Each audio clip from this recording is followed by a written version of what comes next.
Bonjour, je m'appelle Tom Felton, here on Company, talking about the infamous character Draco Malfoy.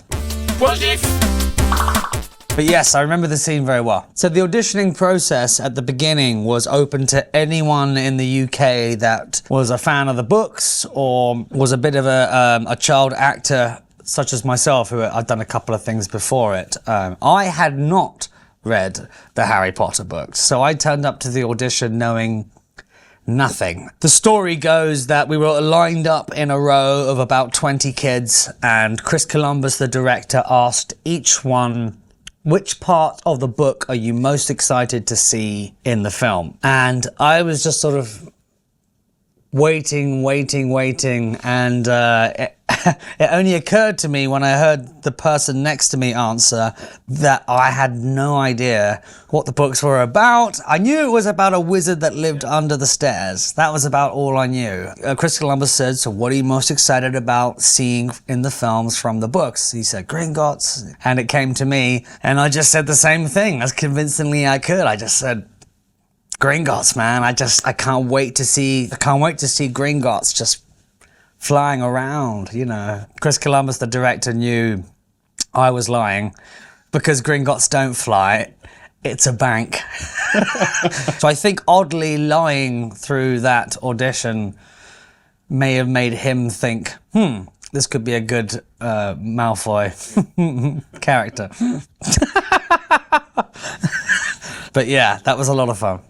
It's nice because Draco is supposed to be so cool, and so the opportunity to be a terrified boy. I still have nightmares about the basilisk, but also it was in an interesting time of practical effects, special effects versus visual effects. How much can we do with computers? How much can we do with real stuff? So the basilisk was built. There is a huge basilisk which moved, and I think that was in a very interesting time of cinema where if it could be made practically, they would.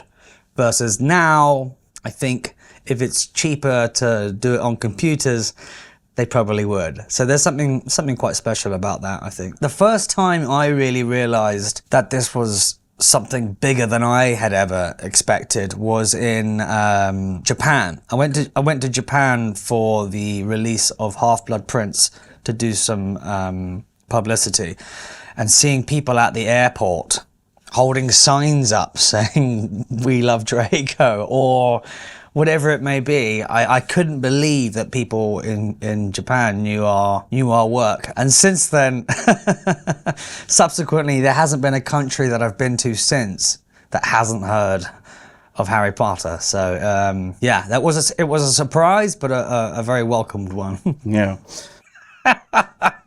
These are hilarious. Okay. No, it was a mixture of blue screen, Okay. wind machines. I think for this particular one, it's almost on a seesaw. So someone's holding the weight here, and on the other end is me on a broomstick, and they keep it moving. They keep the fans blowing. You're told where to look. It's very uncomfortable. The broomstick was made out of metal, not wood. Okay. And you are strapped to it. They tie you to a harness to make sure you don't fall off. I think that was one of the things that when we watched it on the cinema for the first time, I saw the Quidditch scenes and was like, did I do that? It looks amazing.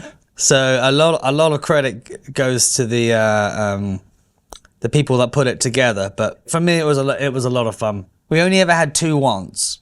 Okay. The real wand was like very precious. Those are the ones that are in the museum now, and a rubber one. So if we were running or moving quickly, they give us the rubber one to make sure we don't poke ourselves in the eye. So that's kind of the extent of how much action we did. All of the wonderful stunts are down to the stunt team that ran the show. David Holmes, particularly, he played Harry's stunt double and my stunt double. Anything where you see us tumble and fall and smash around, it was him. Scared Potter.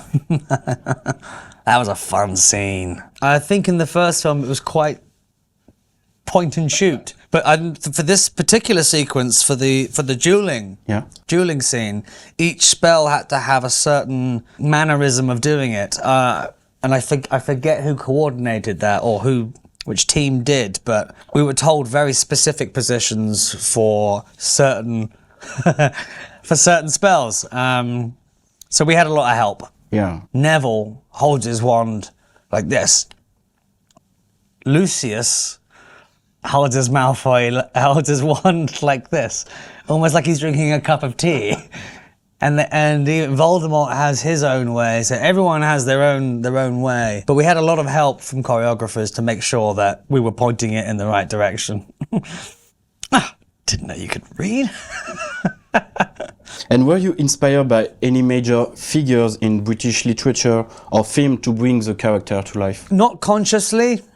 I think James Bond villains, Dad helped, Lucius.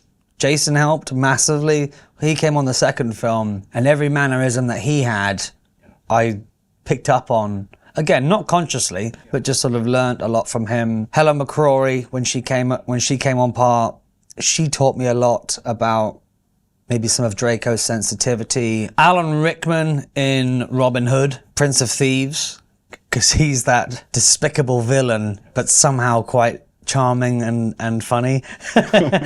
So again, not consciously, but I'm sure all of those rubbed off on me at some point. It's not funny at all. She's a very, very dear friend. We've always had love for each other. I asked her, not really expecting her to say yes, but she wrote something that I thought was really beautiful and very true, and I was very honoured that she was willing to do so. Oh, this is a good one. Yeah. I still call him Dad. Dad too.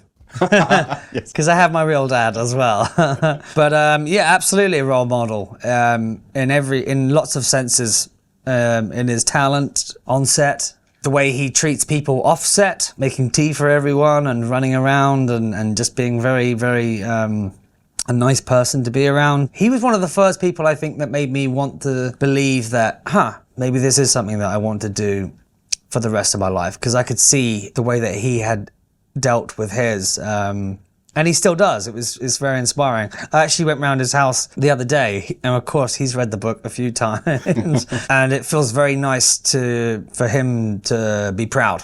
Yeah. And I feel like he hopefully is very proud. So as long as I can keep doing that, job done. It's the first time I ever met him. No idea who this man is. Of course, I had never seen any of his work, and he was telling a story so charmingly. Full Lucius wig. This was outside Borgin and Burke's, talking to actors, telling this great story, and being very nice, very polite to me, and oh yeah, great. Roll cameras, he keeps telling the story, and action! And he twists my ear, pulls me into the shop, whacks me with his cane, and just became the most terrifying man I'd ever met in my life. And then, and cut! So there I was, and he goes back to telling this beautiful story. It was remarkable on an acting level, just to see someone switch characters so much. But also a brilliant reminder of he's such a friendly man, such a loving, caring, friendly, family-orientated man, and yet he plays the worst, the worst version of that ever. So to see that, it really inspired me to want to do more characters like that. That was pretty intense. It was not scripted. That one came out of nowhere. We spent a month filming it, and I walked across that courtyard many, many, many times. He never hugged me. And suddenly halfway through the walk, Rafe just opened his arms, and I was like, is he trying to hug me? I think he's trying to hug me. And then that was the most awkward hug of my life. But it was really exciting that they kept that one in there. I know Harry Potter holds a placeholder in so many people's childhoods growing up. So I hope that gives them an insight of what it was like to make the films. And just talking about my own personal experiences and sharing them, I hope that people feel less lonely if they're going through their own experiences, and to know that by talking about them or reading about them is very helpful. Merci beaucoup. I think I did very well. If you want to see more quizzes, click here and subscribe.